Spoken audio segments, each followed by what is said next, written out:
Steve here, part 5 of the Connoisseur J15 tender. I'm up to this part now. The instructions are very easy to follow. It says to solder up the spacers, put them in. They're actually, the spacers are also, it's got their A, B, C and D. But on the frames it's also marked A, B, C and D, so you match them up. It's like idiot proof. So it says to put all the spacers on first. Obviously you can see I bent these up, I didn't want to bore the socks off you. Then on a flat surface, these actually, it's hard to do with one hand, but this fits in really well. It just fits straight in, so it's very well engineered. It says just to hold it in place, tack solder one, check it's all level. Once it's done, solder it, oh sorry, here I am.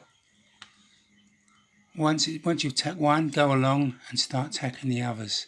Just checking it's all square. I've reamed out the bearings. I've got one of these little devices. And so I've reamed them out so they just fit. When I put the axles in, I won't solder them all up. I will put a piece of 3/16 rod in with some oil, put them in so I know they're square. Should have a nice true running chassis. That's the plan. What, pray tell, was the laundry, or utility room as it's called in England, got to do with my J15? Here's the chassis of the tender. 4 spacers all soldered up. A captive nut that end. That's for an 8BA screw for the tender to loco coupling. All soldered up using 60/40 solder. I did one side first, tacked all the spacers, and I held it in place. Just tack soldered it, made sure it was all level, then soldered it all solid, and it was. The next thing I've done, you'll know why I'm in the laundry in a minute.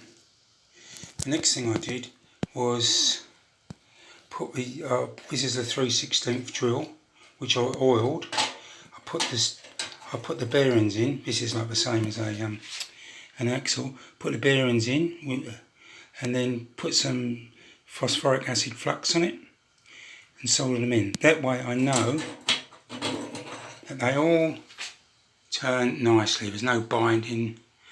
So, what am I doing here? I'll just rinse this. Now, a container full of magic potion.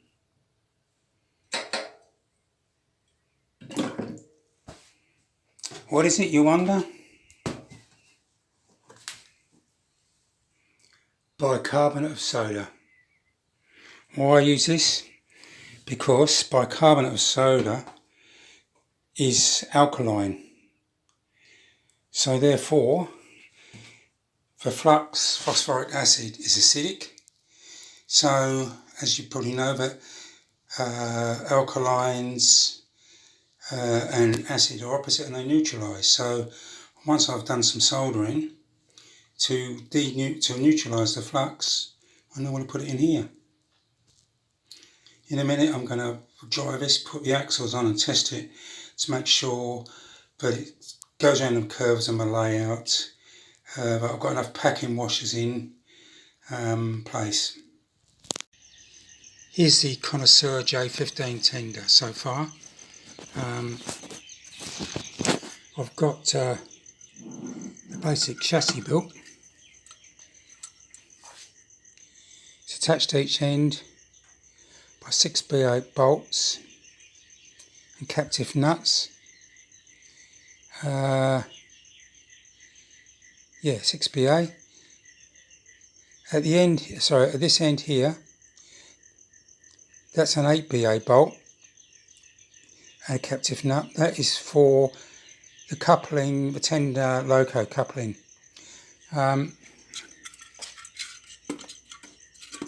It's basically I mean, basically it's 2 frames and 4 spacers, which all shape up.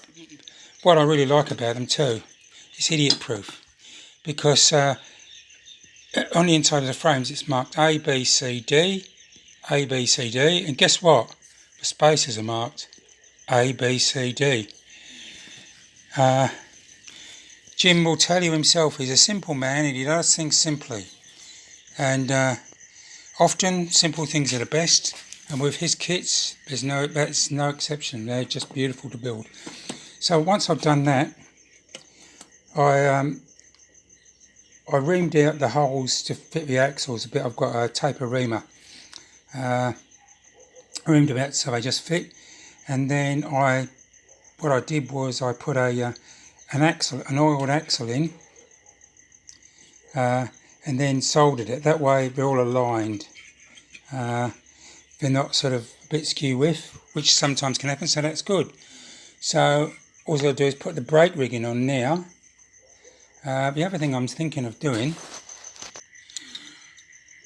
whilst I hate lamp brackets, I don't really like pickups all that much either. But what I'm going to do, I think, because there's brake rigging here, so I think what I'll do is I'll put some PC board over the top of here, each side, and put pickups to 1, 2, 3, 4.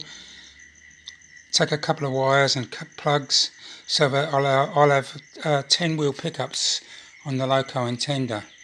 I won't put them in the middle, it's always a bit too difficult. Anyway, I'm going to do that, but it's a really good kit. This is my second Jim McGowan kit. Oh, this is my layout, by the way. This is West Green. Well, West Green. It's a mess at the moment because I've been working on various things. This is my 2 metre long turntable. It all works. I've been doing some static grass, so it comes around here. Right around there. This is Pico set track on the inside. That's a Meteor L1. An LC cut shed. Comes around here. It's a Futtux end, or as Mr. Manavanani Sivara Subramaniam calls it, Futtux end. But anyway, enough of that. Well, this is my first Connoisseur kit. It's the J15. A doddle to build. I'm running an ABC Maxon mini box in it. Sensational runner, lovely. It's one of those kits like this one. Once you start it, you just don't want to put it down. Unlike some kits I've built, when you pick them up, you wish you'd never picked it up, and you put it in the cupboard and think, go away, go away. Anyway, I'll be back with more. Yeah, so far, so good.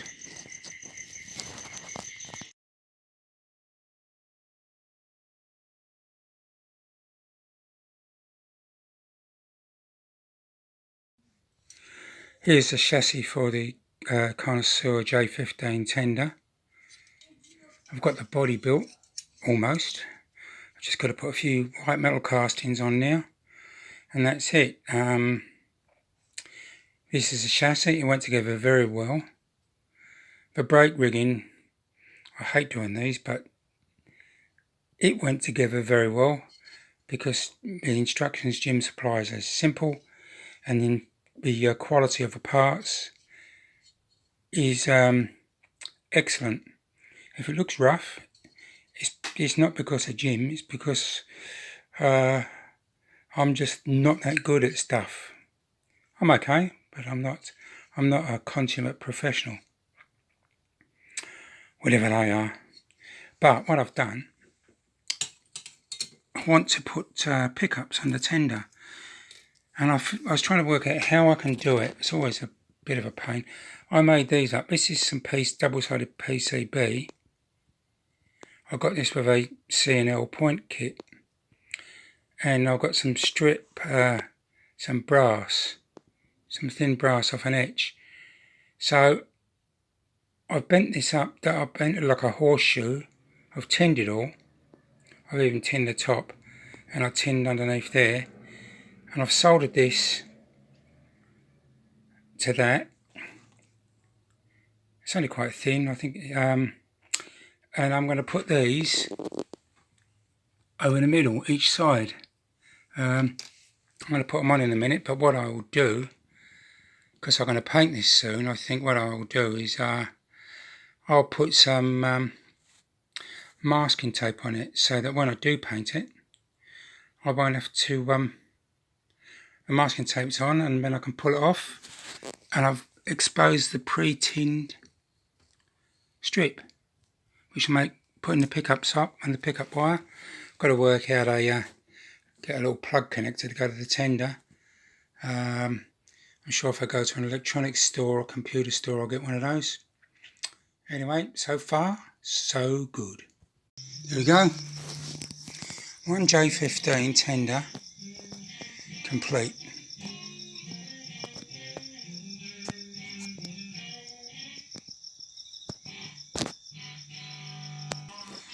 I put the axle boxes on. I finished the chassis, and you see two strips there. There's two strips of PCB. They're on little U-shaped things I've soldered to the middle spaces. I'm going to use that for pickups. Take a couple of wires through to the loco with a plug, some form of plug. Oh, come on. All done. I've even added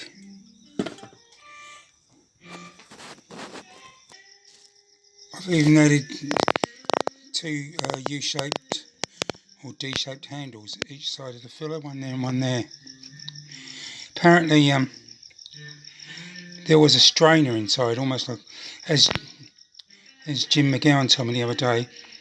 I didn't know what they were for. He said it was like he says, you remember the old chip pans? I said, yeah, Jim, I do. I like chips. We've still got one. And apparently he got all the gunk and leaves and crap which might be in a water tank. So there we go. What I've got to do now, clean it all up, and then